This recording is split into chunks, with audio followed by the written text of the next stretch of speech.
ഇതിനകത്ത് കാര്യം ഷീറ്റൊന്നും ഇല്ല. അല്ല ഇവിടെ ഷീറ്റൊന്നും കാണുന്നില്ല.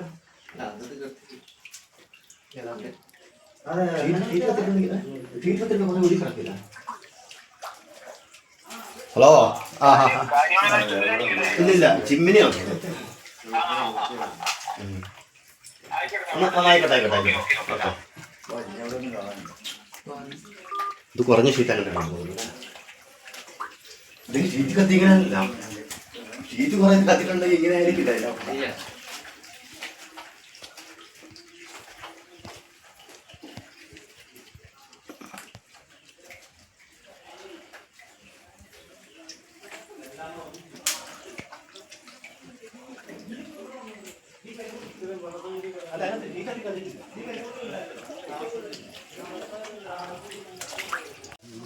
എന്താ ഇവിടെ ശരിക്കും സംഭവിച്ചേ?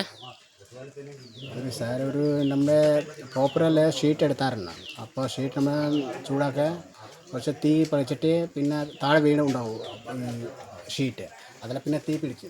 അത് കഴിഞ്ഞിട്ട് പിന്നെ ഫുൾ ഇതായി. ഒരു 60-70 ഷീറ്റ് ഉണ്ടായിരുന്നു. ആരുടെ ഷീറ്റ് അത്? അത് നമ്മുടെ സ്വന്തം ഷീറ്റ്. ഒരു പപ്പാത് നമ്മുടെ ടാപ്പിങ് എടുത്തിട്ടുണ്ടായിരുന്നു. പപ്പാതെ ഷീറ്റ് നമ്മൾ ഈ സ്വന്തം ഷീറ്റ് ഉണ്ടായിരുന്നു. 65 ഷീറ്റ് ഇപ്പോൾ നഷ്ടം വന്നു. 60-70 ഷീറ്റ് നഷ്ടം. ശരി, ഓക്കെ.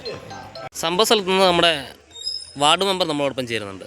എന്താ മെമ്പറെ പറയാനുള്ളത്? എടപ്പുഴ വാർഡിൽ കുന്നംപുറത്ത് വീട്ടിലാണ് ഹിന്ദിക്കാരാണ് താമസിച്ചുകൊണ്ടിരുന്നത്. ഇപ്പോൾ 11 മണിയോടുകൂടി ഇവരുടെ വീടിൻ്റെ ചിമ്മിനിയിൽ കിടന്ന ഒരു 80 ഷീറ്റോളം കത്തി നശിച്ചു എന്നാണ് നമുക്കറിയാൻ കഴിഞ്ഞത്.